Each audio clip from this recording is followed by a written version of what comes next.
Welcome back to Fast RC, buddy. My name is Ryan. In this video today, we're going to talk about 3 upgrades that are going to improve the reliability of your Arrma Gorgon or your Vortex or your Fury. So stick around and I'll see you on the other side of the intro. Alright, so before I get started, I gotta let you know that this video comes from a place of frustration because my Arrma Gorgon is in need of like pretty much all these upgrades. So let's get started. Upgrade number 1, and that is going to be the Servo Saver. If there's one thing on this video or this vehicle that is definitely a weak point, and if you go look at like all the Arrma forums, or if you go to Reddit for the Arrma subreddit, in particular with the Gorgon, and I would imagine the same with the Vortex and the Fury since they share a lot of the same parts, the Servo Saver is absolutely a weak point on this vehicle. I've had this vehicle since I think late last year, like November. I think I bought it in November of 2024. So I've had it now for a little over 6 months. I've put a lot of packs into it. I drive it around my backyard. And I'll be honest, it did not take long to blow this Servo Saver. All I did was I bumped into a fence post, which I guess, is, granted, that probably tested the limits of the Servo Saver. But this is the first time I've ever actually blown a Servo Saver in a vehicle. So nonetheless, it's a $9 part if you want to just go and change it with the original Arrma version of the Servo Saver. But what I'm saying for this video, an upgrade, is to get one of these aluminum version Servo Savers. So there's a hot racing version and there's a GPM version. You can look at both of those. Both of them are around about the same price, around about 25 bucks.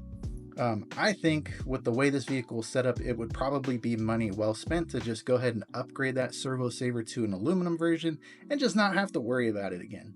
So that's it for upgrade number 1. Let's get to number 2. All right, upgrade number 2, sticking with the servo, the very first part that went out on my Arrma Gorgon was in fact the servo. Even before the Servo Saver, the servo actually crapped out first. And it's crazy to me. I barely got any packs into this thing. I want to say maybe 4 or 5 packs in, and for some reason this servo just died, just gave up and said no more. No warning or anything. Like literally I put it on my workbench, I plugged in the battery, I was getting ready to go run it, and the thing just stopped steering. So if you go look at the forums or Reddits or anywhere else, you'll find that this servo, the Spectrum S660, is notorious for going out occasionally. To me, it looks like it's a plastic air servo, which is fine for most bashers and probably would be fine for this vehicle if it didn't die. But in this case, it did die. So I had to replace it. As far as upgrades, you can look at basically any servo on the market that you're interested in. I like a lot of Eco Power and Protec stuff from Arrma, but I do have Savox servos. I use, believe it or not, I actually use a lot of Traxxas servos from like eBay. And that's actually what I have in my Gorgon right now. I have a servo that comes straight out of the Traxxas TRX4. So it's a Metal Gear servo, about the same amount of torque. I think it's like maybe 150 ounces of torque, which is more than enough for this vehicle. But being Metal Gear, it is definitely an upgrade. And I think you can pick those servos up fairly cheap on eBay. So my recommendation, go take a look at eBay, see what Traxxas servos are out there. Or if you like the Eco Power stuff, which is not bad, I think you could pick up for 35 bucks or so. Or even Protec, which you can get for around 40 to 45 on Arrma. Those are all good bets and would be a massive upgrade to your steering on your Arrma Gorgon or your Vortex or your Fury. All right, let's get to the next upgrade. All right, and the final upgrade for reliability is one of these upgrades that I wouldn't say you have to go absolutely run out and get this because the Arrma doesn't come equipped with it. But I would say if you want to upgrade the motor down the road, or even if your brushed motor that you have in the system, say you bump up the pinion tooth a couple and you're starting to run hot, you might want to consider getting a motor fan. So a motor fan, usually relatively cheap. You can go to Amazon and pick them up for about anywhere from 15 to 20 bucks. If you go to Arrma or Horizon, you might find them around the $20 range. But for this vehicle in particular, the Gorgon, you're looking at a 40 millimeter fan. And I actually made a video, which will pop up here on the screen, about adding the fan to this vehicle.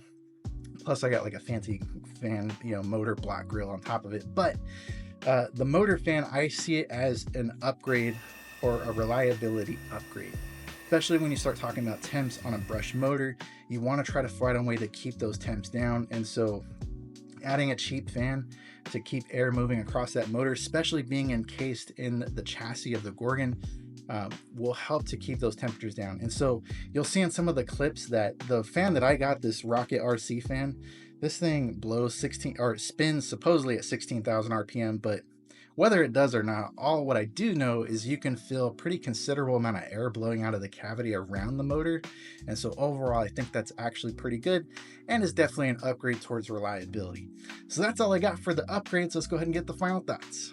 All right, final thoughts. So I hope you guys got something out of this video. There's really, to be honest, there's not too many upgrades to make to the Gorgon if we're really thinking about it. All of these things were the common weak points, like the Servo Saver, the servo, and then the fans. Those are all, fairly cheap upgrades and pretty common weak points on the truck.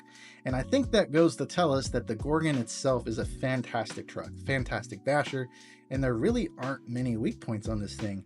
I am one of those people, like, I'd watched a bunch of videos about the Gorgon, try to learn everything I could about it before I bought one, and I think my perception of the Gorgon before I actually bought the vehicle was like, yeah, it should be pretty good, but it's an all plastic truck, like who knows how reliable or how robust this truck actually is. But when I got it in my hands, come to find out the chassis in particular is like pretty bulky, and it looks like it's going to stand up to a lot of abuse, along with the bulkheads, the shock towers, the shock mounts being double shear is a big plus. So overall, this truck is like very reliable out of the box. It's just a couple minor tweaks to primarily the steering that you got to update.